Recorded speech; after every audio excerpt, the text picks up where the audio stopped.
요한복음 5장 22절입니다. 요한복음 5장 22절, 신약성경 150쪽입니다. 요한복음 5장 22절 한 절만 봉독하겠습니다. 아버지께서 아무도 심판하지 아니하시고 심판을 다 아들에게 맡기셨으니 아멘. 많은 종교들이 세상에 있지만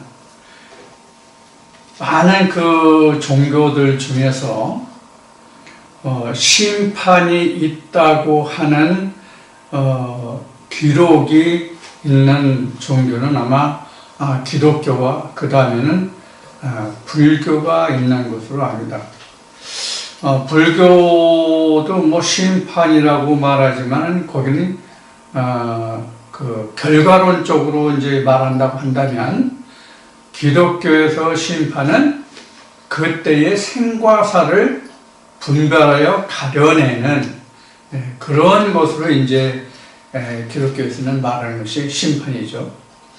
그런데 지금 요한복음 5장 22절에서 예수님이 아버지께서 아무도 심판하지 아니하시고 심판을 다 아들에게 맡기셨다 이렇게 말씀하십니다. 그러니까 심판은 우리가 일반적으로 기독교인들이 말할 때 하나님이 심판하신다라고 말하지만 실제 주님이 말씀하신 거로 보면 아버지께서 하시는 게 아니고 아들에게 맡겼다. 그러니까 주님이 심판하신다. 이렇게 성경은 기록하고 있는 것이죠. 그러니까 하나님이 심판하시는 것이 아니라 아들이 심판하는 거예요. 그래서 심판의 결과에 따라서 천국이냐 지옥이냐가 결정이 되죠. 그런데 우리가 오늘날까지 기독교에서 신학을 통해서 가르치고 그 가르침에 따라서 교회의 목회 현장에서 전하는 바를 우리가 듣고 우리가 아는 바대로만 한다면 알고 있는 상황이 어떤 상황이 심판인가 하면은 사후에 우리가 죽었을 때에 우리가 하나님의 백보좌 앞에 가서, 백보좌라는 것은 그 백보의 보좌, 백보라는 그런 뜻이 아니라 흰 보좌, 하얀 보좌, 백보좌에 가서 하나님이 흰 보좌에 앉아 계시니까 그 보좌 앞에 가서 심판을 받아서 천국과 지옥으로 나누어져서 그때 결정되는 것으로 우리가 그렇게 알고 있단 말이에요. 그렇게 그 심판이 결정되고 그렇게 이루어진다고 알고 있는 것이 현재 신학과 목회 현장에서 전하는 바에 의해서 교회에 다니는 사람들이나 세상 사람들이 알고 있는 심판이에요. 이것 외에 심판을 별다르게 이야기하는 신학이나 교회나 이런 것이 없죠. 그래서 교회에 다니는 사람들이 심판이라는 것을 굉장히 두려워한다고 그럴까요? 아니면 장차 어떻게 될지 궁금해한다고 그럴까요? 여하튼 그런 관심사 중에 하나가 바로 심판이거든요. 왜냐하면 심판에 따라서 천국 갈 것이냐 지옥 갈 것이냐가 결정되기 때문에 그만큼 심판이라는 것은 기독교인들에게는 굉장히 큰 문제 중의 문제다 이렇게 말할 수가 있겠죠. 그래서 오늘은 지금 요한복음 5장 22절 한 절만을 봉독했습니다만은 29절까지의 말씀을 바탕으로 해서 본문을 바탕으로 해서 심판에 대해서 좀 말씀을 나눠볼까 합니다. 그래서 오늘 요한복음 5장 22절부터 살펴보는 말씀의 주제를 심판이 가지는 의미, 즉 심판이 무엇이냐 하는 것에 대해서 말씀을 나누기로 한다고 말씀을 했죠. 심판의 의미라는 주제로 한번 말씀을 나누겠습니다. 심판의 의미.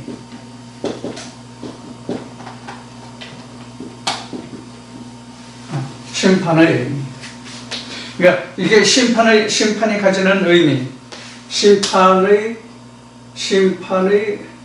가지는이라는 단어 하나 넣을까요? 심판의 가지는 의미. 이게 더 의미가 낫겠네요. 심판이 가지는 의미, 이런 주제로 나눠보도록 하겠습니다.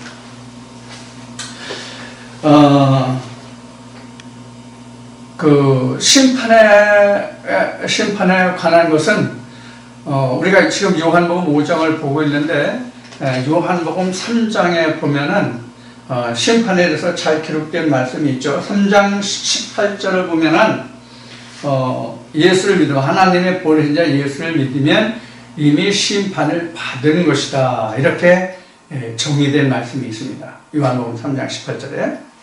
요한복음 3장 18절을 좀 볼까요? 바로 가까이 있으니까.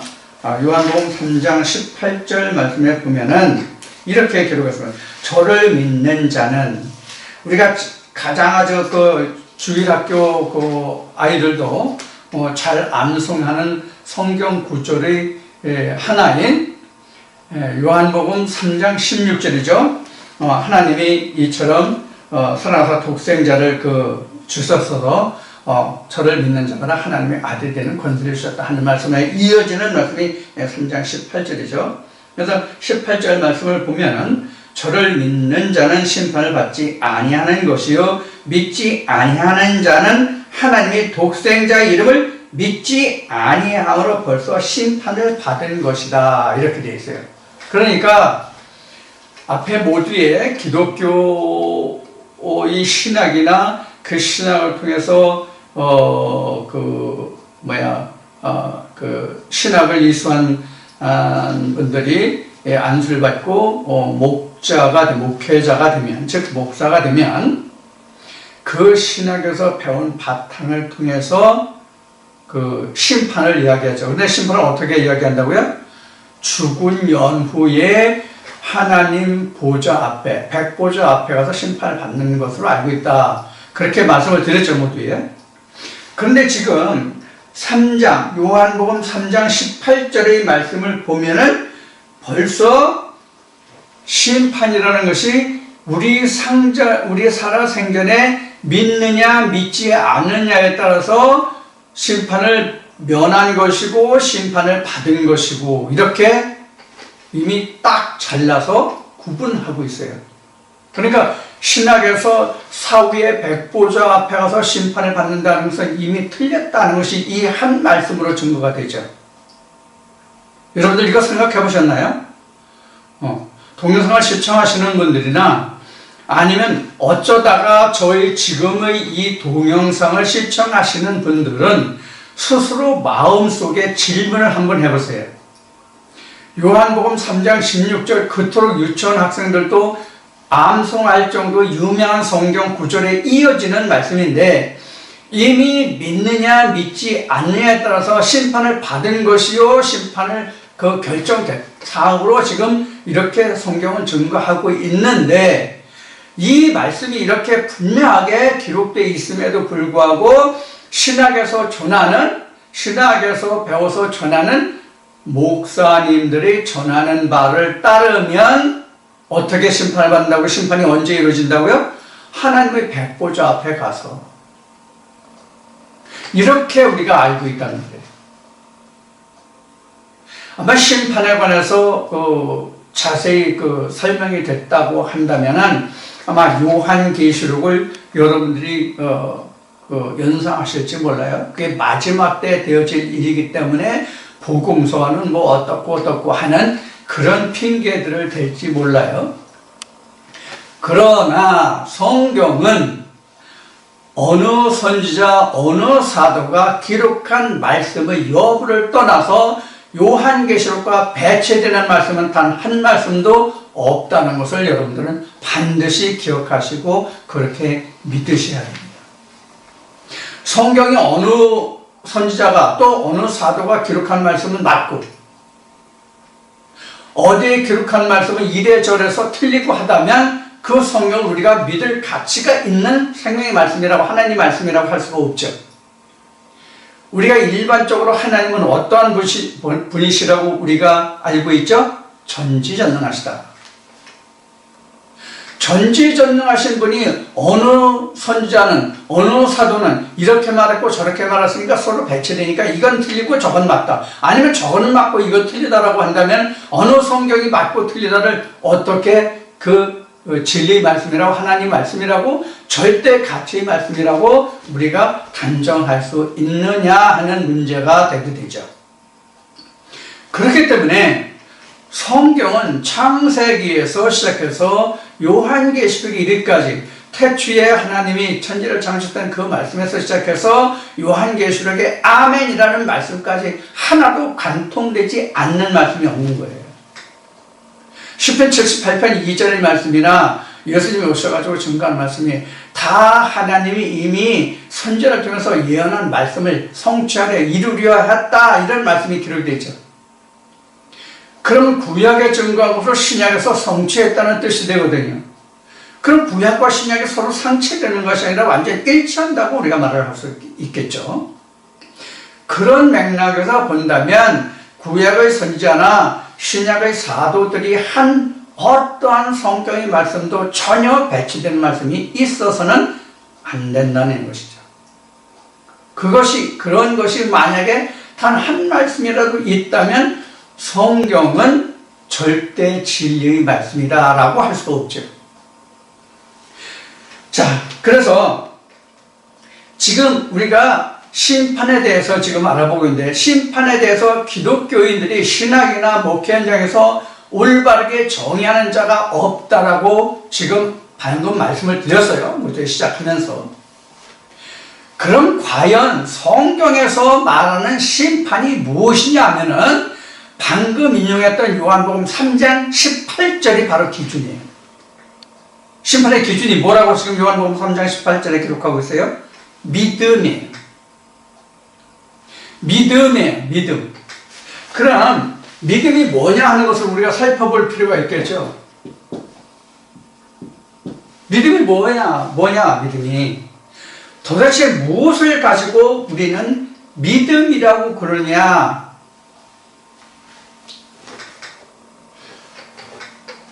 우선 믿음의 품사를 좀 따져보겠습니다. 제가 믿음이라는 이 단어의 품사를 여러 번 말씀드린 적이 있는데, 사전적인 설명으로 믿음은 분명히 이름시로 되어 있습니다.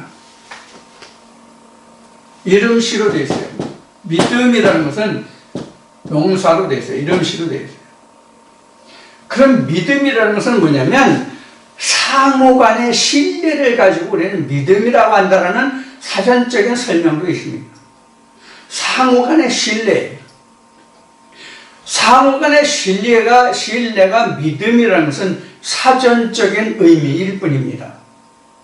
성경에서 말하는 믿음이라고 하는 것은 사전적인 설명의 상호간의 신뢰를 뜻하는 바가 아닙니다. 물론 상호간의 신뢰도 들어있죠. 그러나 그것이 우선시되는 것은 아니다는 얘기입니다. 자, 성경에서 그럼 믿음이라는 것이 무엇을 말하냐면 예수가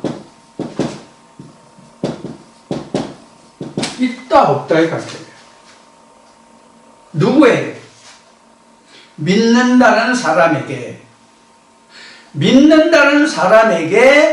예수가 있다 없다의 정의가 곧 믿음이 있다 없다의 정의예요. 그럼 왜 예수가 있다 없다가 믿음이 정의일까요? 왜 정의일까요? 지금 무엇에 대해서 알아보고 있죠? 지금 우리가 살펴보고자 하는 것이 뭐였죠? 심판이라는 것이죠.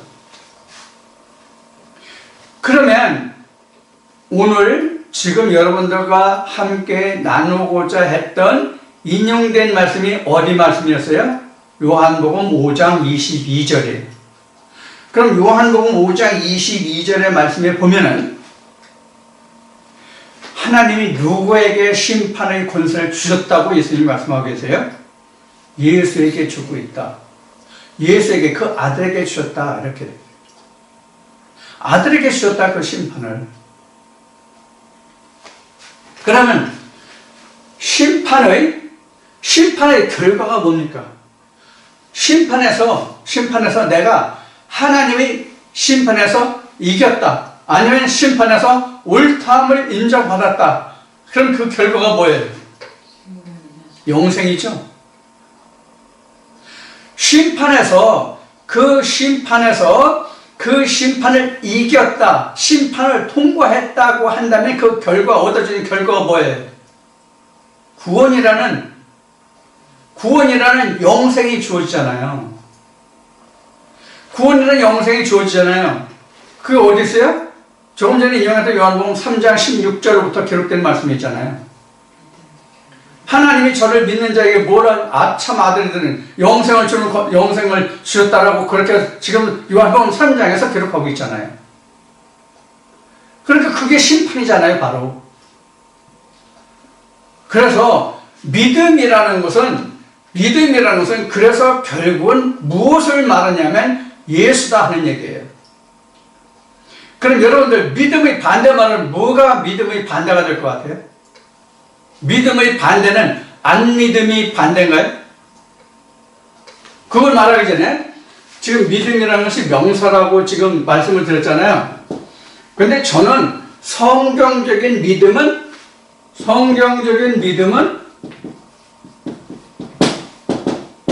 동명사다 이렇게 정의합니다.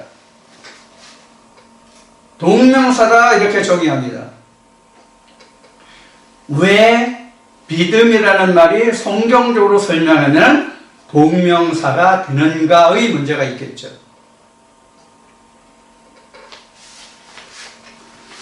왜 동명사라고 저희가 말씀을 드리냐면 믿음이라는 것은 언제 자기가 믿음을 시작했던지 간에 평생 동안 행하여 얻어질 결과물이기 때문에 그래요.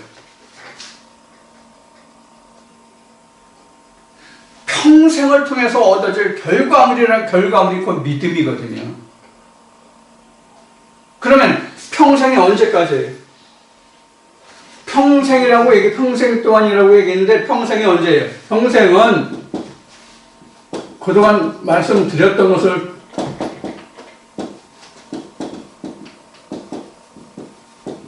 지금 다시 부각시키는 겁니다. 자, 첫째 부활에서 시작해서 둘째 사망까지가 평생이에요. 내가 태어나서 죽을 때까지가 아니라 내가 첫째 부활 거듭나면서부터 둘째 사망에 이르는 그 순간까지가 뭐예요? 평생이라는 얘기예요. 이때부터 거듭남, 첫째 부활에서 둘째 사망까지 누구와 이뤄야 돼요? 하나님과 예수와 성령과 함께 이뤄야 되거든요. 그러면 신뢰라는 것이 어느 한순간에 얻어져서 그것이 계속 되는 것이 아니라 계속 연속되어서 일어나는 상이다라는 얘기예요. 여기에서 방금 전에 제가 질문을 드렸던 믿음의 반대가 뭐냐 하는 거예요. 믿음의 반대는 뭐냐 하는 거예요. 믿음의 반대는 뭐냐? 믿음의 반대는 율법이에요. 믿음의 반대는 율법이 됩니다. 왜 믿음의 반대가 율법이냐면 율법을 믿음으로 변화시켜야 되기 때문에 그래요. 율법을 믿음으로 변화시켜야 되기 때문에, 즉 진리로 변화시켜야 되기 때문에 바로 믿음의 반대는 율법이에요. 율법의 반대는 바로 믿음이에요. 믿음에서 뭐가 솟아요? 진리가 솟아요. 믿음에서 진리가 솟는다고요. 하나님의 은혜는 하늘에서 내리고 은혜는 땅에서 솟는다라고 되어 있죠. 진리는 땅에서 솟는다라고 되어 있죠. 자, 그럼 믿음이라는 것이 어디 있어요? 내 안에 있죠? 마음 안에 있죠? 내 마음 안에서 하나님의 은혜의 단비가 내리면, 즉 성령이 교회에 들어가시는 말씀을 들으면 거기서 진리가 솟아나는데, 그 진리가, 믿음이 바로 진리로 변환된단 말이에요. 믿음이 언제 생겨요? 믿음이 언제 생겨요? 믿음이 언제 생기냐면 확신이 생길 때 믿음이 생겨요. 과연 이 말씀이 옳도다, 과연 이것이 하나님의 생명의 말씀이다라는 것을 깨달았을 때 비로소 내가 이 말씀에 대한 신뢰가 생기는 거예요. 이 말씀에 대한 신뢰가 생기면, 이 말씀은 곧 요한복음 1장 1절에서 하나님이라고 증거하고 있기 때문에 하나님이 내 안에 있게 되고 하나님과 나와의 신뢰가 생기는 거예요. 그 신뢰가 믿음으로 변화되는 거예요. 그럼 먼저 뭐가 형성돼요? 성령이 교회에 들어가시는 말씀을 들으면서 내가 믿음이 생기면, 신뢰가 생기면 거기에 믿음이 생기고, 믿음이 생기면 거기에 신뢰가 생기는 거예요. 그럼 거기에 뭐가 자리 잡아요? 진리가 자리 잡아요. 하나님의 은혜의 말씀이 내게 들어갔다가 그것이 다시 걸러져 나오는 게 진리잖아요. 그래서 믿음의 반대는 율법이고 율법의 반대는 믿음이 되는 거예요. 그럼 믿음이 뭐가 믿음이에요? 어떻게 해야 돼? 지금 믿음이라고 설명됐어요? 이렇게 첫째 부활에 대한 믿음이에요. 그래서 율법의 반대가 믿음이라고 하는 거예요. 율법은 행위를 말하잖아요. 율법은 행위를 말하는 거잖아요. 즉 이거는 바울이 말한 대로는 표면적이잖아요. 겉으로 드러나는 것이잖아요, 율법의 행함은. 근데 믿음이라는 건 어떻게 돼요? 이면적이잖아요. 왜? 마음에 간직되어 있기 때문에. 그렇죠? 믿음은 마음에 간직이 되잖아요. 보이는 것이 믿음이 아니에요. 지난주에도 말씀을 여러분들과 나눌 때 믿음이 어떻게 정의되고 있냐라는 것을 히브리 11장의 말씀을 통해서 언급한 적이 있죠. 보이지 않는 것들의 증거란 말이에요. 믿음이라는 것은. 그래서 믿음이라는 것은 지금 요한복음 5장 22절에서 지금 아버지가 그 아들에게 심판하는 권세를 주셨다고, 맡겼다고 지금 하고 있는데, 그 아들이라는 게 바로 뭐냐면 믿음이란 말이에요. 진리. 그래서 예수님이 하신 말씀이에요. 내가 뭐예요? 길이요 진리요 생명이다. 길이요 진리요 생명이다. 길, 진리, 생명을 가진 것이 곧 뭐냐? 믿음이다. 이렇게 말할 수 있단 말이에요. 왜? 그것이 영생이기 때문에. 뭐의 결과가 영생이라고 했어요? 믿음의 결과가, 아니면 심판의 결과가. 자, 그래서 율법은 표면으로 나타나는 거예요. 그래서 지난주에도 말씀을 드렸지만 믿음이라는 단어가 나와서 다시 말씀드린다면, 복음서에 보면 어떤 자가 세상에 살 때 내가 주님의 이름으로 뭣도 행하고 했잖아요. 그걸 자랑했잖아요. 죽어서 흔히 하는 말 앞에 얘기했던 보좌 앞에 가서, 하나님 앞에 가서. 그런데 하나님 말씀이 뭐예요? 주님 말씀. 나 너 도대체 몰라. 그래서 내쫓겼죠. 그래서 뭘 샀다 자랑 많이 했던 사람 결국 어떻게 됐습니까? 내쫓겨서 슬피 울며 이를 갈았다는 설명이 홈색 증거되죠. 바로 그거예요. 그게 바로 율법의 결과예요. 행위. 율법의 결과가 뭐예요? 행위로 나타나는 거예요. 행위로 하는 거라는 거잖아요. 보이는 것으로. 그러니까 어떤 그럴싸한 건물의 교회를 짓고 건물을 출입하는 그 사람들 보고 믿는다라고 얘기하면 안 되는 거예요. 그냥 회당에 다니는 사람, 이렇게 말하는 게 가장 옳은 표현일 것 같아요. 회당에 다니는 사람. 회당이 뭐예요? 모임의 집이잖아요. 배당이라는 말 뜻이. 모임의 집이에요. 그냥 모이는 게 좋아서 모임에 다녀오는 것, 모임에 다니는 것, 그것이지, 그 자체지, 그 자체가 믿음은 아니다. 그러는 거예요. 그럼 믿으면, 그럼 어떻게 해야 믿음이 생기느냐? 회당에 가는 것이 아니라 하나님 앞에 가야 되죠. 하나님 앞에 가야 되죠. 그럼 하나님 앞에 간다는 뜻이 뭐예요? 하나님 앞에 간다는 말의 뜻이 뭐가 돼요? 뭐가 하나님 앞에 가는 거예요? 성령이 교회에 들어가시는 말씀을 전하는 곳에 가서, 사람한테 가서, 아니면 그런 사람이 돼서 하나님과, 즉 성경과 말씀과 하나님과 직접 대면하여 하나님의 음성을 듣는 것이 바로 교회에 가는 거예요. 마치 모세가 이스라엘 백성들은 산 아래에 있게 하고 시내산에 혼자 올라와서 하나님의 음성도 듣고 돌판에 하나님의 말씀을 받아오기도 했죠. 이게 하나님과 대화를 하고 하나님 앞에 가는 거예요.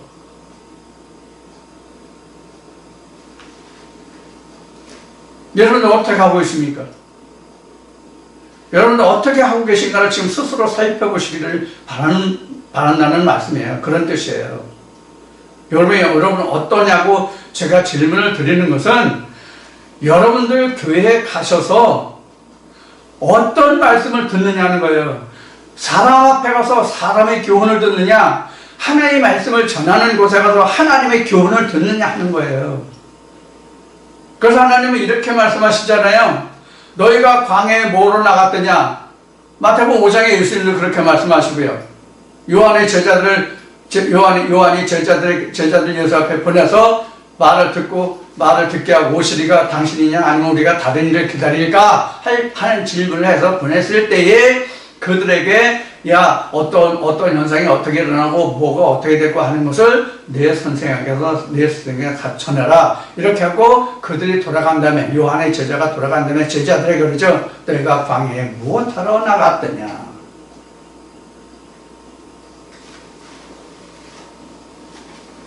그럼 여러분들 광야가 뭡니까? 광야라는 얘기가 나왔으니까 광야가 뭐가 광야입니까? 이스라엘 백성들이 출애굽해서 애굽을 떠나서 모세가 하나님의 계명을 받을 때까지 또 계명을 받고 대략 40년을 헤매던 그 시대가 광야예요. 즉 교회예요. 그게 오늘날은 교회라는 곳이에요. 하나님 음성을 듣고 그 계명이 다 정리되는 기간이 교회예요. 그러고 난 다음에 이스라엘 백성들이 요단을 건너고 요단을 건너서도 가나안 정복을 들어가지 못하죠. 무엇 때문에? 여리고성 때문에. 그래서 모세는 요단강을 건너기 전 느고산에서 죽고 여호수아가 하나님으로부터 모세가 입었던 하나님의 예복을 입고 이스라엘 백성들을 이끌고 요단을 건너서 가나안 땅에 들어갔는데 무슨 장벽이 있어요?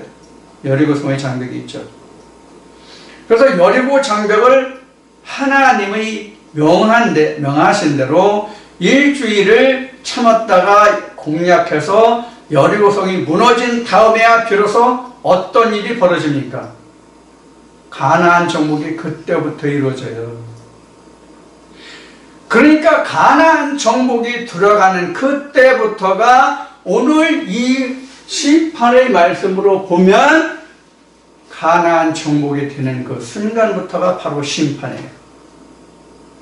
요한복음 3장 18절에 16절부터 시작되는 18절의 일은 심판이 되고 안 되고 이미 구원을 받은 거고 심판을 받은 것이고 라는 말씀의 기준이 어디다? 여리고성 함락됐느냐 함락되지 않느냐. 그러니까 여리고성이 함락돼야만 완전히 주님과 함께 일하는 거예요. 그럼 주님과 함께 일한다는 뜻이 뭐였어요? 이스라엘 백성들이 여호수아를 통해서 여리고성이 무너진 다음에 이스라엘 백성들이 하나님과 함께 일한다는 뜻이 뭐였어요? 우선 가나안 땅의 정복이었죠. 그 다음에 더 중요한 것이 뭡니까? 여리고성이 무너질 수 있는 전제적인 조건이 뭐였어요? 복군곡식이에요. 만나가 끊겼잖아요. 그리고 복군곡식을 먹었잖아요. 어떤 복군곡식이었어요? 자기 땅에서 나는 곡식으로 복군곡식을 먹었죠. 그래서 양식을 삼았죠. 그러고 난 후에 일어난 사건이 뭐예요? 만나가 끊겼더라. 만나가 끊겼다는 게 뭐예요? 유전이나 모세 율법이 끊어지고 예수의 가르침으로 바뀌었다예요. 그래서 심판이 뭐라고 그랬어요? 심판이 뭐라고 그랬어요? 예수가 있다 없다고 심판은 뭐라고 그랬어요? 심판이?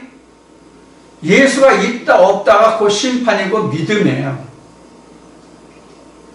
그래서 요한복음 3장 16절에서 17절 18절을 그래서 말씀드린 거예요. 이미 심판을 받은 것이다. 이미 끝났다. 이러면 다 언제? 살아생전. 그래서 그 성경에서 뭐가 있다고요? 그 다음에는 둘째 사망이 있는 거예요. 첫째 부활은 언제부터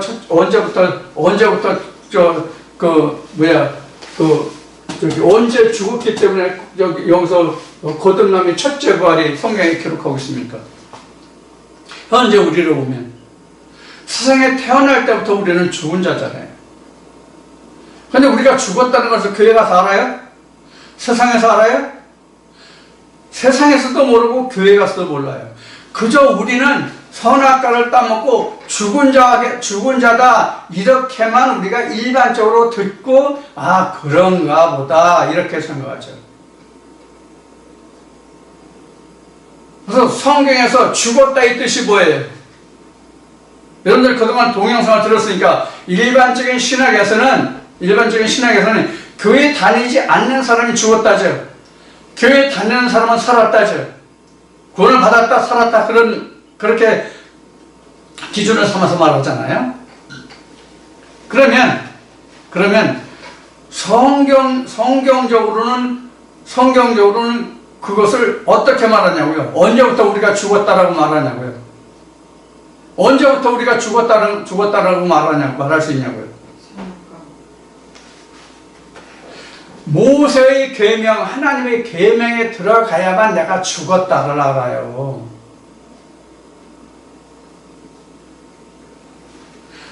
성경에서 바울이 증거한 말대로는 조상들의 유전으로 전하는 유전의 교훈으로는 죽은 것을 몰라요. 내가 살았다고 생각하죠. 하나님의 계명이 와야 내가 죽은 것을 알아요. 이게 사도 바울이 로마서 7장의 말미에 기록한 말이잖아요. 오호 나는 곤고한 자로다. 속으로는 하나님의 법을, 겉으로는 율법을 지켜하는 자로다. 아 나는 곤고한 자로다. 거기가 끝나야 로마서 8장 2절에 가서 생명의 성령의 법이 나오는데 생명의 성령의 법이 바로 뭐냐면 심판을 아들에게 맡겼다고 말씀하신 예수 그리스도의 성령 레마를 이야기하는 거예요. 그게 생명의 성령의 율법이거든요. 여러분들 잘 이해가 되시는지 모르겠어요. 자, 그래서 심판이라고 하는 것은 다시 말하면 앞에 말했어요. 지금도 말했고요. 율법이 진리로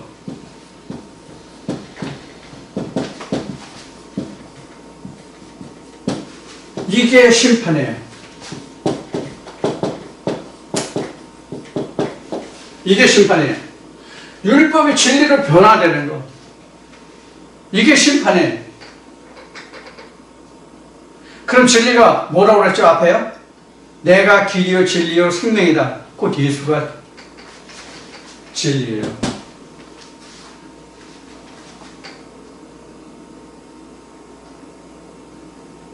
자, 그러면 믿음은 어디에 간직합니까? 믿음은 어디에 간직합니까?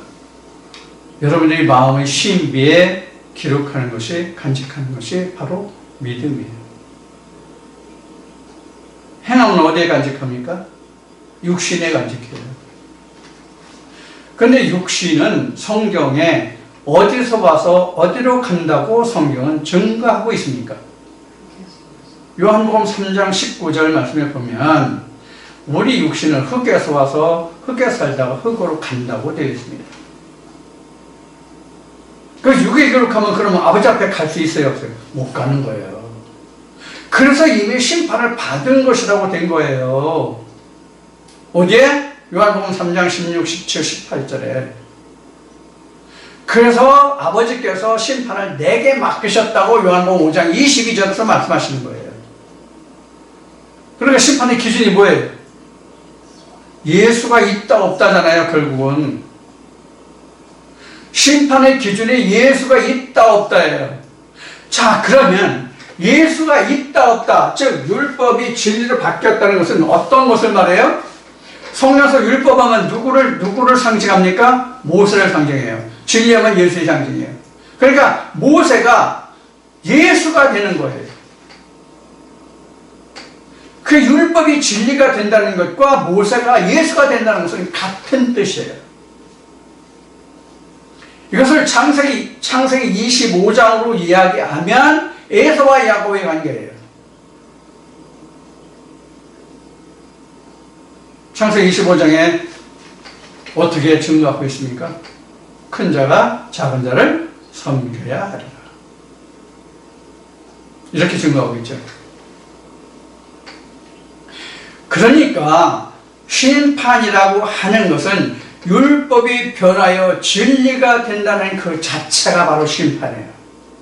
이걸 믿음이라고 그러는 거예요. 율법이 진리로 바뀌면, 변화되면 이것을 믿음이라고 이야기하는 거예요.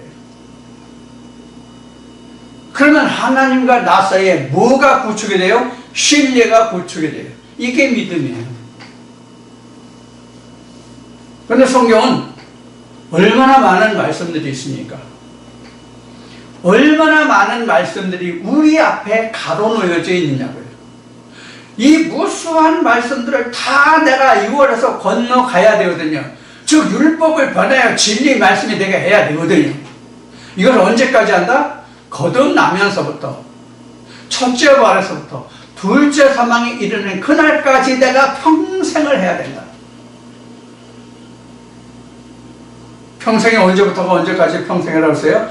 세상의 사전적인 평생이라는 단어의 의미는 내가 태어나면서부터 죽을 때까지가 평생이 되겠지만, 성경에서의 평생은 내가 하나님의 아들이 되고부터 내가 장막을 벗을 때까지가 평생이 되는 거예요. 하나님의 아들이 되는 때부터, 내가 하나님의 아들이 되는 때부터 내가 하나님과 나와의 관계가 구축이 되잖아요. 즉 하나님으로부터 내가 진리로 말씀이 육신을 벗어 진리로 나음을 받을 때부터, 거듭나면서부터, 첫째 부활 때부터 내가 하나님의 자녀로, 하나님의 아들로, 자녀가 아니라 하나님의 아들로 나음을 받잖아요.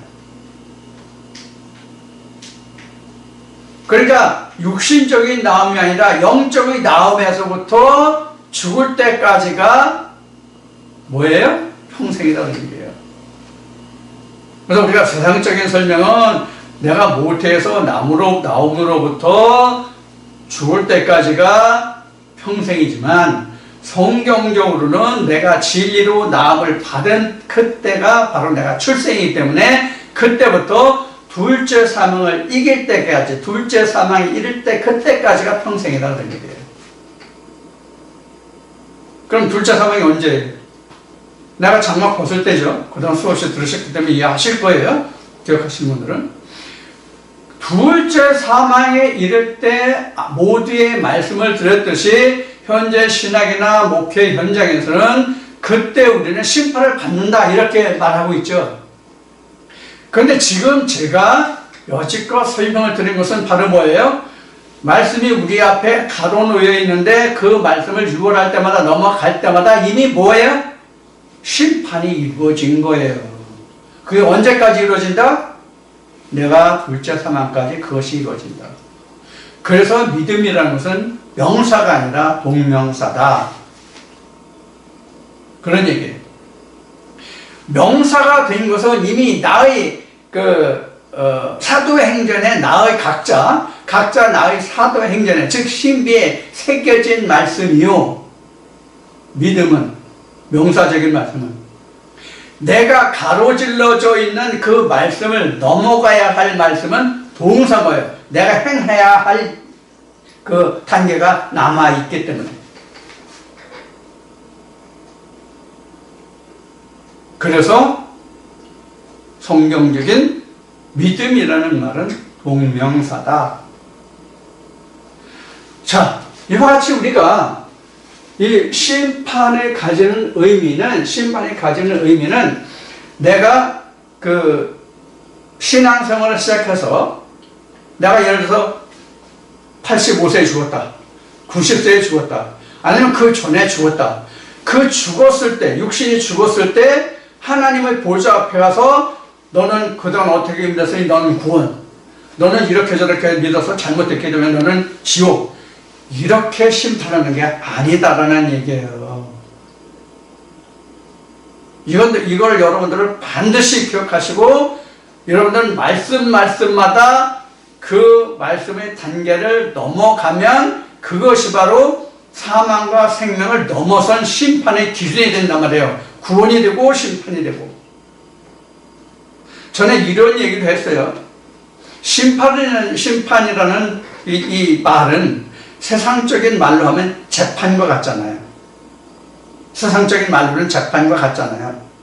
잘했느냐 잘못했느냐 죄가 있느냐 없느냐 하잖아요. 쉬운 얘기로 하면 심판이라는 것이. 그런데 세상은 이 죄가 있으면 죄에 대해서 어느 정도 이러한 제목은 이러이러하니까 헌법이 정하는 어떤 헌법의 기준에 의해서 이러이러한 사람은 이러이러한 죄를 범한 사람은 죄가 얼마에서 얼마까지, 즉 몇 달에서 몇 년, 아니면 10년에서 20년, 아니면 1년에서 3년, 이런 그 형량이 정해진 법이 있잖아요. 이것을 구형이라고 그러죠. 구형을 누가 해요? 구형을 누가 해요? 검찰에서 하죠. 검찰이. 그러면 그것이 옳고 그르다를 최종적으로 판결하는 자가 누구예요? 판사죠. 그럼 성경에 검찰이 있어요, 없어요? 성경에 검찰이 있어요, 없어요? 성경에 검찰이라는 단어는 없어요. 그럼 성경에서 검찰의 역할을 하는 자가 누굽니까? 성경에서 검찰을 하는 자가 누구예요? 모세예요. 율법이란 말이에요. 그러면 재판관이 누구예요? 예수잖아요. 그래서 예수님이 그렇게 말씀하신 거예요. 어떻게? 그 누가복음에서 그 주님이 요한복음이나 누가복음이나 여기서 그 주님이 말씀하실 때 이렇게 말씀하신 거예요. 그 죽은 자가 내가 다시 세상에 보내달라 나를. 내가 형제가 5인데 죽은 자 가운데 살아나가서 이런 말을 들을 것이다. 이렇게 그 간청을 하잖아요. 누구에게? 아브라함에게. 근데 아브라함이 이 부자에게 하는 말이 뭐였어요? 야, 네가 가도 소용없어. 설령 죽은 자 가운데서 살아나간다고 걔들은 말을 듣지 않아. 왜? 그들에게 말하는 모세가 있지 않느냐? 누가 보면 그렇게 증거하고 있습니까? 안 하고 있습니까? 그래서 모세가 검찰이에요. 모세가. 즉 율법이 검찰이에요. 그래서 요한계시록에 보면 요한계시록 21장에 보면 20장 21장 보면 뭐 책과 무슨 책이 있어요? 생명책이 있죠.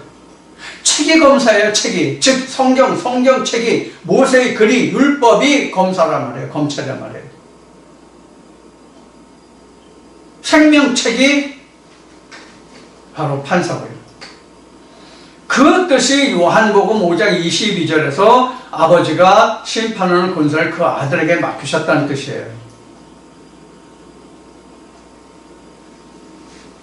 그럼 내게 예수가 있다면, 각자 누구든지 자기에게 예수가 있다면 어떻게 되는 거예요? 이미 심판을 건너서 내가 구원에 이른 거잖아요. 영생에 이른 거잖아요. 그래서 심판이 뭐다? 율법이 진리로 변화되는 것이다. 그러니까 우리는 말씀을 대할 때마다 깨달아서 그 말씀이 내 신비에 새겨지게 되면 잠언에 있는 말씀까지, 잠언에서 우리 영혼의 등불이 밝게 켜지면 마태복음 25장에 기름 말씀에 슬기로운 처녀같이 기름과 등이 있다면 이미 나는 구원이 이른 자예요. 신랑이 와서 신랑을 내가 맞이할 수 있는 준비가 된 거잖아요. 그럼 신랑을 맞으면 어떻게 된 거예요? 신랑을 맞으면 어떻게 된 거예요? 요한계시록 21장 9절 이하에 있는 말씀과 같이 내가 하나님의 신부가 됐으면 어떻게 된 거예요? 하나님의 성전이 된 거잖아요. 하나님의 성전이 됐으면 뭐예요? 이게 바로 예수님이 아시아 7교회에 편지하시면서 내가 너희들에게 당부하고 분부한 바를 지켜 행하면 내가 아버지 보좌에 앉은 것 같이 너도 그 보좌에 앉게 하겠다는 언약의 말씀이란 말이에요. 이게 심판이란 말이에요. 이게 뭐 백보자인지 흑보자인지 십보자인지 천보자 만보자인지는 모르겠지만 그거 다 소용없는 말이고, 그렇다고 백보자라는 말씀이 없는 게 아니에요. 요한계시록에 분명히 백보자 있어요. 그럼 백보자가 뭐냐 하는 것만 알면 되겠죠. 하나님의 신부가 백보자예요. 하나님의 신부가 되면 백보자예요. 이게 요한복음에서 예수님이 말씀하신 40년 동안에 걸쳐서 그 지은 성전을 헐으라 내가 3일 만에 짓겠다 하는 그 성전이요. 그 성전이 바로 심판의 결과물이에요. 믿음의 최후 결과물이에요. 그래서 심판의 최후 결과물이 뭐다? 구원이다, 영생이다. 그래서 앞에 말씀을 드리다가 중간에 흘렀지만 다시 그 결론을 돌아가서 말씀을 드리면, 세상의 재판은 이미 검찰에서 죄를 얼마를 구형하면 판사가 그 형량을 가감해서 정상을 참작해서 예를 들어서 1년 했으면 8개월 또는 6개월 아니면 더 감해서 집행유예 이렇게도 할 수 있단 말이에요. 그러나 성경에서 심판 재판이라는 것은 그런 의미가 아니에요. 그런 의미가 아니라 영생과 영벌이 심판인데, 그 영생과 영벌이 지금까지 여러분들과 함께 나눈 말씀과 같이 뭐가 심판이다? 이미 율법이 진리로 바뀌었으면 뭐예요? 영생이죠? 율법을 그대로 있으면 뭐예요? 영벌이죠? 이게 그래서 심판이란 말이에요. 그러니까 복음서에 보면 지옥불이 뭐와 같다라는 표현들을 많이 하죠. 구더기도 죽지 않고 이런 그 말씀들이 복음서에 보면 나오잖아요. 왜 그럴까요? 왜 그럴까요? 율법을 들으면서 그것이 진리라고 생각했는데 나중에 결국 마지막 때에 가서 보니까 그것이 율법이지 진리가 아니었거든. 그럼 어떻게 돼요? 어떻게 돼요? 자기 속에서 역사할 거 아닙니까? 자기 속에서 싸울 거 아니에요. 그럼 그게 지옥인 거예요. 그래서 옥자가 뭐예요? 지옥이라는 한문으로 옥자가 뭐예요? 개 2마리가 말씀을 물어 뜯는 형상이잖아요. 서로 잡아당기는 옥이라는 형상 자체가. 하늘의 옥이라는 뜻이 그런 뜻이거든요. 그러니까 이걸까 저걸까라고 말씀이 이런가 저런가 맞는가 틀리는가 그걸 가지고 씨름하면 그것이 지옥이에요.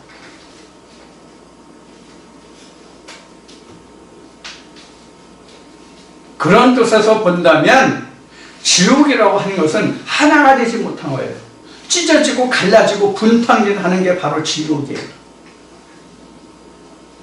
우리 마음에서 고통을 받고 우리 마음에서 힘들고 어렵고 스트레스를 받는다는 뜻이 뭡니까? 마음이 하나 되지 못함이죠. 마음이 갈등이 생기고 찢어지고 갈라지고 염려와 근심과 걱정이 있으면 그것이 스트레스가 되는 것이죠.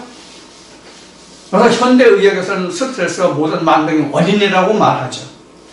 실제로 그렇고요. 현재 그 의학에서 스트레스라고 하는 병이 옛날 우리 조상들이 쓰던 말로 하면 어떤 병인지 여러분들 혹시 아시나요? 속병이에요, 속병. 우리 속병 들었다는 얘기를 많이 했죠. 그 속병이에요. 또는 울화병. 우리 어떤 일을 다쳐서 잘 풀리지 않고 자기 뜻대로 안 되고 자기 성질대로 어떻게 할 수 없을 때 그 분을 못 이길 때 표현하는 말이 뭐예요? 진짜 우라통이 터져 뭐 죽겠다느니 살겠다느니 뭐 어떻게 하겠다니 뭐 그런 말들을 하죠. 그게 바로 스트레스예요. 그런 병으로 옛날에 끙끙 앓고 사지가 멀쩡하고 병원에 가도 아픈 데 없으면 오늘날은 스트레스병, 옛날에는 우라병, 속병. 그 사람은 속병으로 앓다 죽었어. 이렇게 말을 했습니다. 말씀을 가지고 그런 상태가 되면 그 상태가 곧 지옥이에요. 말씀이 하나가 되지 않고 찢어지고 밝혀지잖아요. 이걸까 저걸까 여기 저런 말씀 저긴 저런 말씀 많은데 이것이 맞는가 저것이 맞는가 그러면 어떻게 돼요? 찢어지고 밝혀지고 그러죠. 그럼 그게 지옥이에요. 말씀이 내 안에서 하나가 하나로 정립되지 못하면 그게 지옥이에요.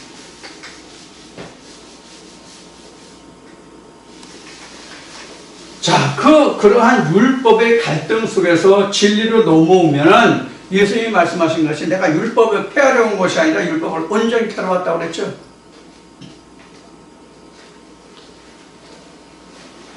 율법을 온전히 한다는 뜻은 이런 뜻이에요. 내가 어떤 글을 읽고 문학 서적을 읽던 역사 서적을 읽던 기술 서적을 읽던 간에 그 서적을 읽고 그것을 완전히 해독하고 이해하고 깨달으면 그것이 바로 뭐예요? 그것이 바로 뭐예요? 지금 여기서 보면 율법이 온전해졌다 이렇게 말할 수 있죠? 무슨 뜻인지 이해하셨어요? 이해가 되시죠?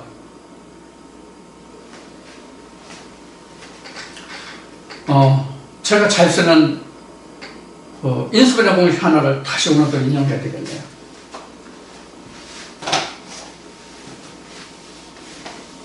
저는 수학을 워낙 잘해가지고 아는 게 딱 하나뿐이었기 때문에 그거 아마 제가 죽을 때까지는 써먹을 것 같습니다.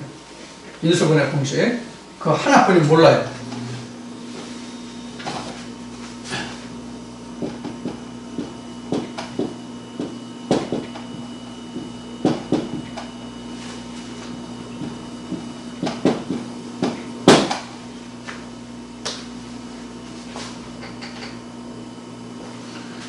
자, 그래서 율법이라고 그러고 그래서 진리라고 그럽시다. 지금 내가 이 인수분해 공식을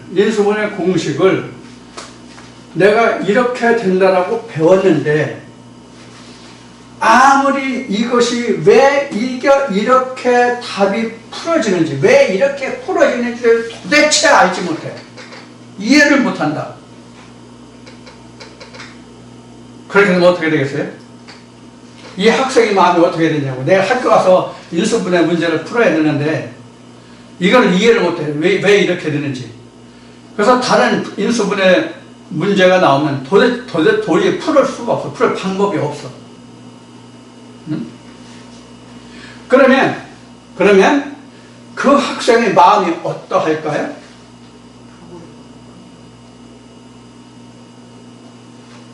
나같이 전에 배철수가 그 노래한 것 같이 공부하기 싫은 사람, 학교 가기 싫은 사람, 일하기 싫은 사람, 모여라, 한 자리에 모인 사람들 보고 뭐라고 얘기해? 여기 모인 사람 다 바보. 이렇게 이제 그 노래하는 가사가 있었죠. 저같이 그냥 무사태평으로 그냥, 그거 공부해도 그만 안 해도 그만 알아도 몰라도 그냥 내가 하루 셋 밥 먹고 살면 되지. 그거 모른다고 밥 긁어 죽겠어? 이렇게 나같이 공부하기 싫어서 무사태평한 사람 같은 경우에는 그 마음 속에 부담을 적게 가지겠지만, 공부 욕심이 많고 열심히 해서 다른 사람보다 뒤지지 않고 앞서가려고 그냥 아등바등 공부하는 사람의 경우에 이 문제가 안 풀린다고 그 사람의 마음이 어떻겠어요? 안절인지 부절인지 그렇게 되겠죠? 안절부절 할 거 아닙니까? 그럼 그 자체가 지옥이에요. 그렇지 않겠어요? 그 마음이 지옥이지? 마찬가지로 이것을 성경으로 놓고 이것을 진리를 이 율법 속에 이 문자 속에 글자 속에 들어있는 뜻이 무엇인지를 내가 깨달아야 되는데 그것이 도대체 깨달아지지 않으면 그 사람 마음이 어떻겠어요? 그게 바로 우기란 말이에요. 네? 그렇게 되면 이게 옥이 된다고 해요.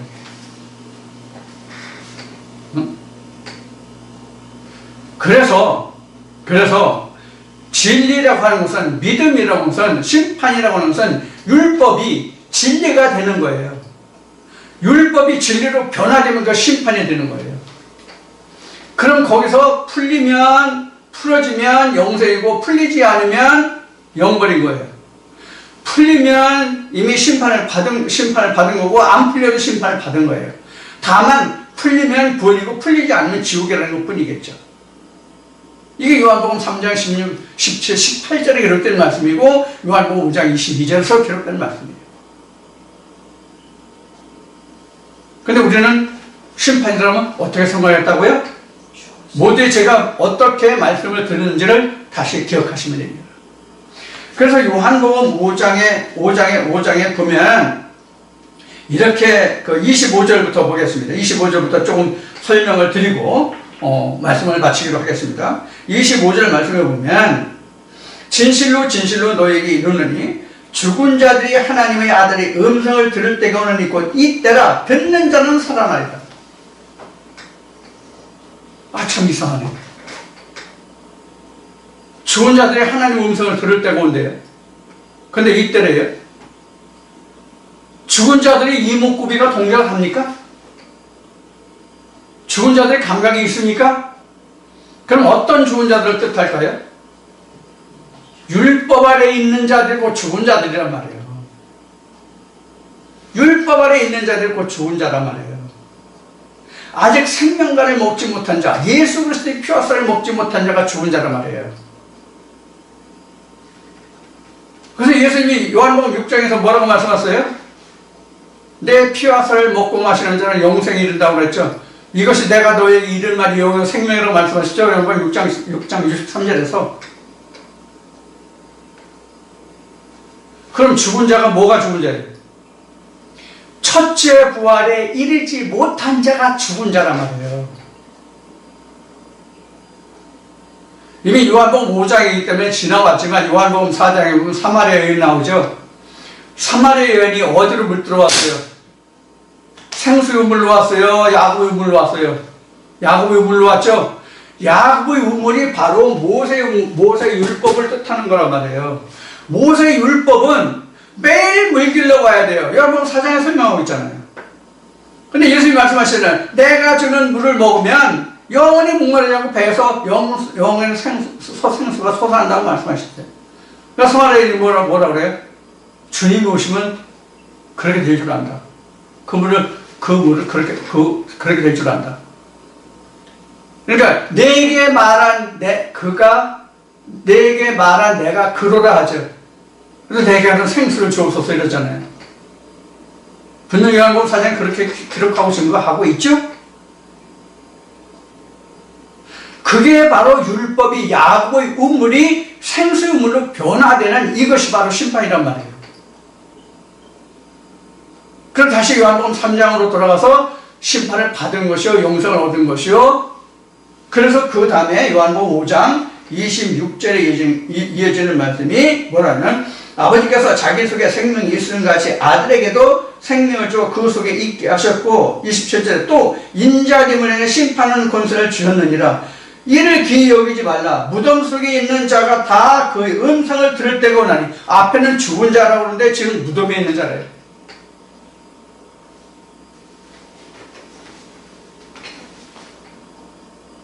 그럼 이 무덤이 공동묘일까요? 예수 그리스도가 없는 나와 여러분들이라면 그 마음이 바로 무덤입니다. 누구의 무덤이에요? 나의 무덤이에요? 예수의 무덤이에요. 예수가 아직 살아오지 않은 예수의 무덤이란 말이에요. 왜 그럼 예수가 없는 마음이 무덤이냐? 창세기 1장에서 2장에서 우리를, 인간을 하나님이 무엇을 지었다고 그래요? 흙으로. 그 속에 예수가 죽어 있으니까 누구의 무덤이에요? 각자의 마음속에 예수의 무덤이거든요. 그래서 예수가 살아오면 그것이 부활이잖아요. 그 음성을 들을 때가 있다는 얘기예요. 죽은 자들이. 그런 사람이, 예수가 없는 사람들이 예수의 음성을 들으면 무덤에 있는 자들이 그 음성을 듣는 거예요. 그럼 누가 살아요? 첫째 부활은? 그런 수없이 제가 말씀드렸죠? 예수의 부활이다. 첫째 부활. 어쩌거든? 첫째 부활은 예수의 부활이다.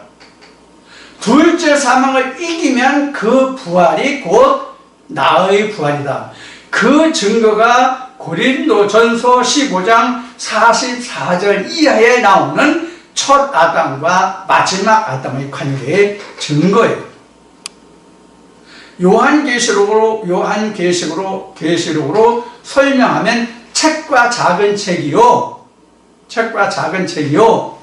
그 다음에 요한계시록 22장에 바로 달마다 강처에서 6달씩 생명과와 생명나무 잎으로 그 만골수고 용생이라는 그 과실을 먹는다고 기록한 그 말씀과 같은 거예요.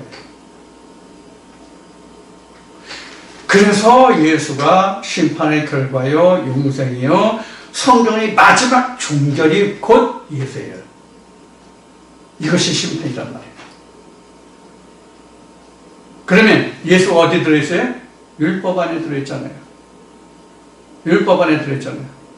그래서 아버지 안에 생명이 있은 것이 아들에게도 생명을 주었다는 뜻이 바로 율법 안에 생명이 있으니 그 생명으로 나온 진리 안에 예수의 생명이 있다. 하나님 참 생명이 있다. 그런 설명이에요.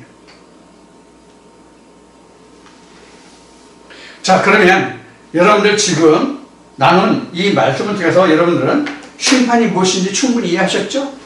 충분히 이해하셨을 것이라고 저는 생각하고 그렇게 믿습니다. 지금까지는 여러분들 심판에 대해서 어떻게 생각하셨는지, 신학과 목회 현장에서 말하는 그러한 세상적인 심판을 생각하셨는지, 신학으로 설명하는 그런 심판을 생각하셨는지는 모르겠지만 다 상관없습니다. 이제부터는 심판이 무엇이 심판이라는 것을 여러분들이 확실하게, 확고부동하게 깨달으시는 그런 말씀이 되면 이제부터는 여러분들에게 생명이, 믿음이, 구원이 여러분들 마음속에서, 심령속에서 역사하실 것입니다. 그래야 우리가 살아있는 믿음의 증거가 있는 거예요. 자, 이 시간 여러분들과 함께 나눈 말씀을 통해서 여러분들에게 진짜 심판이 무엇인지를 바르게 깨닫고 심판의 결과인 영생이 남아지는 그런 말씀이 되기를 주의 이름으로 축원드리고 다음 시간에 다시 만나겠습니다. 감사합니다.